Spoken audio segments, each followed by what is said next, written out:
De acuerdo con el censo presentado por el INEC, la población que se considera afrodescendiente disminuyó en relación al estudio realizado en el año 2010. Vamos más allá de la noticia. Notimundo Estelar en FM Mundo con María del Carmen Álvarez. Nos acompaña a esta hora la doctora Yasmín Salazar. Ella es investigadora del Departamento de Economía de la Escuela Politécnica Nacional. Doctora Salazar, muy buenas noches y gracias por acompañarnos. Le saluda María del Carmen Álvarez. Buenas noches, muchas gracias por la invitación. Doctora, ¿qué pasa pues con las cifras de este último censo realizado? ¿Por qué se hace este severo cuestionamiento al INEC? Bueno, el censo tuvo algunos cuestionamientos incluso antes de comenzar. Hubo diversas voces que señalaban que la planificación, la metodología y las formas en las que se estaba pensando realizar el censo no eran las más adecuadas.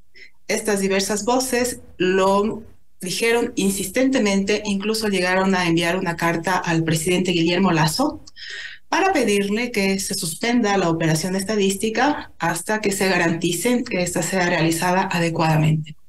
Entonces, los resultados que actualmente tenemos no son inesperados, no son sorpresivos. El censo comenzó mal y pues son los resultados que tenemos. Entre tantos cuestionamientos, la población ecuatoriana, alrededor de 16 millones,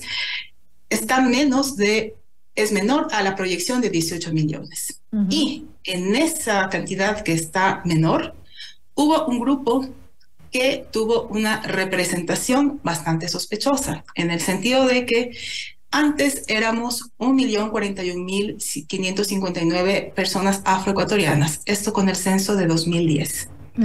Es inexplicable saber cómo en el censo de 2022 la cantidad de personas afroecuatorianas disminuyó a 814.468. En porcentajes, el millón correspondía a 7.4%, 7.2%. Ahora somos el 4.8%. Básicamente, en el grupo de personas afroecuatorianas, este es el cuestionamiento. ¿Cómo pudo haber disminuido la cantidad de personas afroecuatorianas?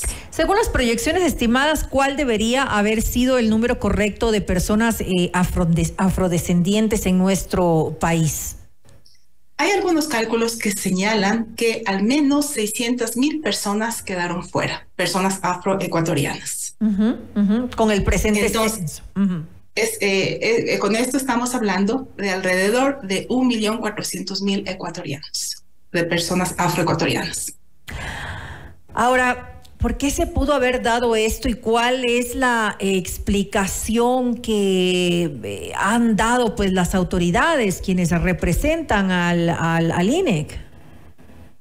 Bueno, yo tuve la oportunidad de escuchar una entrevista del director del INEC y básicamente él dio dos explicaciones. La primera explicación acusa a que las personas afroecuatorianas no estamos organizadas. Según el director del INEC, dice que los afrodescendientes no estamos organizados como los pueblos montubios, como las personas indígenas y según él, esto ocasiona que tengamos una poca identificación, autoidentificación y que las personas afroecuatorianas no conozcamos o no tengamos certeza de cuál es nuestra etnia. Entonces, en un primer momento dice que es la falta de organización a nivel de grupos afroecuatorianos. La segunda causa, según el director del INEC, es que las personas afroecuatorianas, él lo menciona visualmente, afroecuatorianas, no quieren reconocerse como tal y que se declararon como mestizas. Básicamente esas son las justificaciones. Pero más allá de eso, que son justificaciones poco convincentes, y que además está responsabilizando es decir, lavándose las manos y responsabilizando directamente a este grupo poblacional. Sí, así es. Sin embargo, yo creo que hemos avanzado. Las opciones en el censo para autoidentificarse en lo que respecta al pueblo afroecuatoriano eran bastante claras. Usted se autoidentifica como afroecuatoriano, como negro o como mulato. Entonces no había a dónde confundirse. No era en los años, hace muchos años, que las personas le daban respuestas de persona de color o cosas por el estilo. No hay esta posibilidad porque era autoidentificación. Entonces, responsabilizar a los grupos me parece irresponsable. Es no asumir la responsabilidad de haber hecho un conteo adecuado, no solo de la población afroecuatoriana, sino de toda la población ecuatoriana, porque en realidad los cuestionamientos no son únicamente para las personas afrodescendientes, es para todo el conteo. Entonces, según el director del INEC, son las organizaciones y somos los afroecuatorianos que no sabemos lo que somos y que por eso nos encasillamos como mestizos, según él manifestó. Además es una explicación poco técnica, ¿no? No tiene ningún respaldo como para decirlo, es completamente subjetiva. Bueno, es subjetivo, por un lado, porque así como lo dicen, son supuestos. Yo creo que se debe a esto. Para afirmar esto debería existir un estudio sociológico que permita concluir que efectivamente las personas afroecuatorianas no nos identificamos como tal. No podemos, después del cuestionamiento de un censo, buscar una respuesta echando la culpa a otro lado, por un lado. Además, para quitar esta responsabilidad, el director del INEC, yo entiendo en una forma de asumir este error, dice que lo importante no es la cifra, lo importante no es debatir la cifra, sino él menciona que lo importante es que en Esmeraldas, menciona el caso particular de Esmeraldas, las personas siguen viviendo en pobreza. Sí, es verdad, en Esmeraldas las personas siguen viviendo en pobreza, es una de las provincias más pobres, con mayor desigualdad y con peores condiciones. Sin embargo, este no es asunto de un director del INEC, él tiene que decir cuántas personas somos, en dónde estamos. Él no tiene que responder a las críticas diciendo que lo importante no es la cifra, sino que lo importante es que las personas afroecuatorianas continuamos en malas condiciones de vida. Pero ¿qué tan importante es, según su criterio, que las cifras sí, que definitivamente sean precisas, que sean confiables, que sean reales, pues para poder conocer un poco cuál es la cantidad de personas que pertenecen a cada grupo poblacional? Los censos se realizan cada 10 años. Y esto es por el enorme esfuerzo logístico, económico que significan. Sin embargo, son absolutamente necesarios debido a la información que proporcionan. De ahí que una de las primeras características de la información que debe ser proporcionada por un censo es que esta debe ser confiable.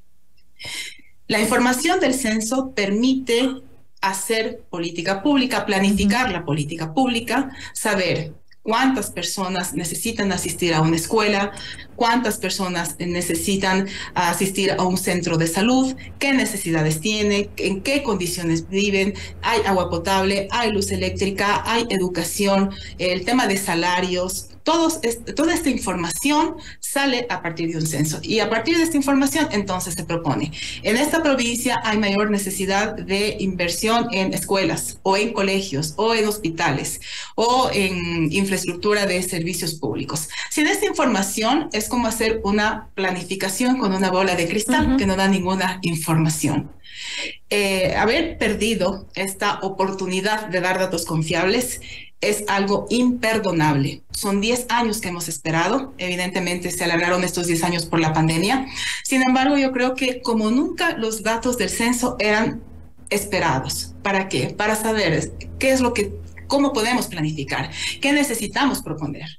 Sobre todo en el pueblo afroecuatoriano, que históricamente pertenece a una población vulnerable, y también por la situación crítica que está atravesando Esmeraldas. ¿Por qué? Porque es necesario entender qué están haciendo los jóvenes en Esmeraldas, qué necesitan, qué están haciendo los niños en Esmeraldas, cuáles son sus necesidades, para a partir de esto hacer una planificación precisa de política pública. Si no existe esta información, cualquier política pública, cualquier medida puede no ser eficiente, no porque esté mal concebida, sino porque simplemente fue diseñada con base en una realidad que no es precisa. Pero es que justamente esa es la razón de ser de un censo, ¿no? Esos son los resultados que se esperan. ¿Con esto se está invisibilizando a este grupo poblacional?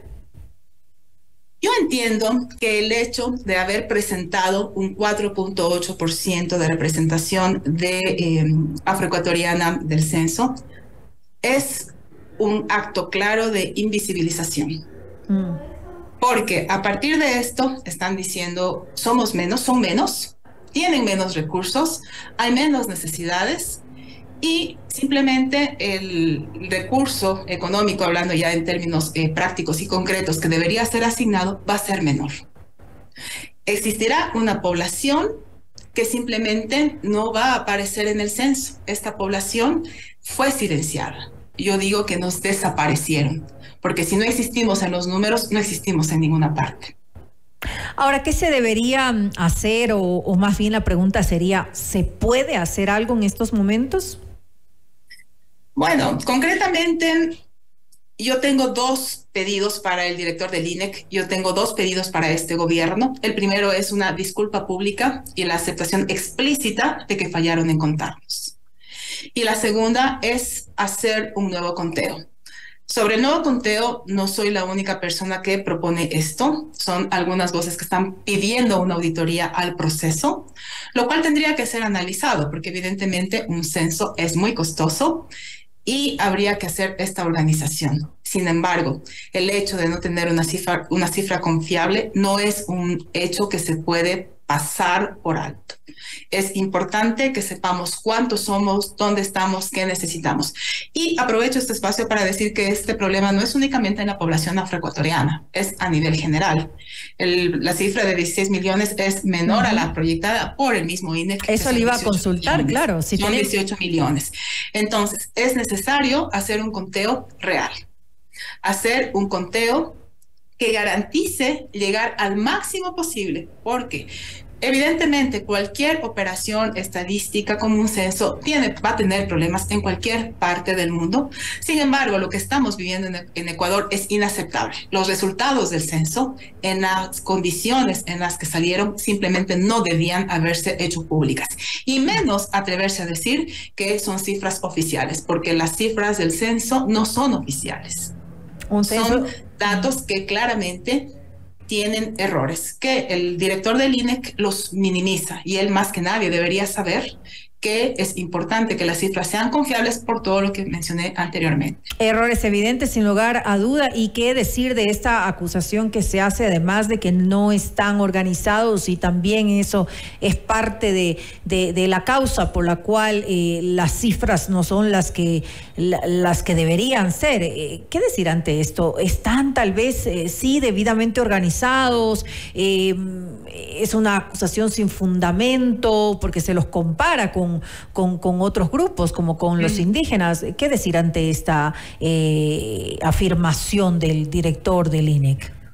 Yo quiero dividir esta respuesta en 2 partes. La primera es que yo asumo que al ver esta falta de organización, fue lo más fácil bajar el porcentaje de población afroecuatoriana, porque se minimizaba el riesgo de una protesta o de un reclamo. Yo creo que eso fue analizado y que no es un tema que no tiene una causa. ¿Por qué fue el grupo de los afroecuatorianos el que se disminuyó y por qué no fue el grupo de las personas montubias o de las personas indígenas? Yo creo que va por ahí.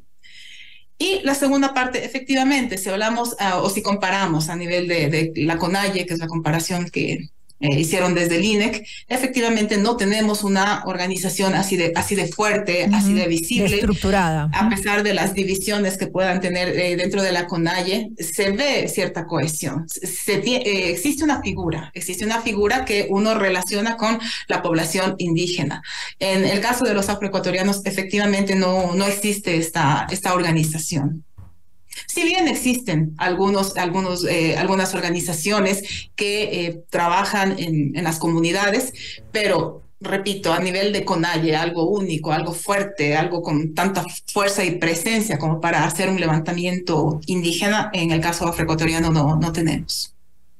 Lamentable lo que ha ocurrido. La idea, justamente lo decíamos hace un momento, doctora, la idea de un censo poblacional es justamente tener cifras confiables, cifras certeras para elaborar pues las políticas públicas necesarias. Qué pena pues esta respuesta por parte del director del INEC, lavándose las manos y responsabilizando a este mismo grupo poblacional que se ha visto afectado con esto.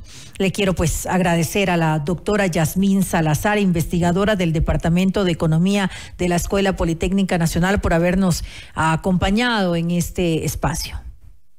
Muchas gracias a ustedes por la invitación. A usted, buenas noches. Buenas noches.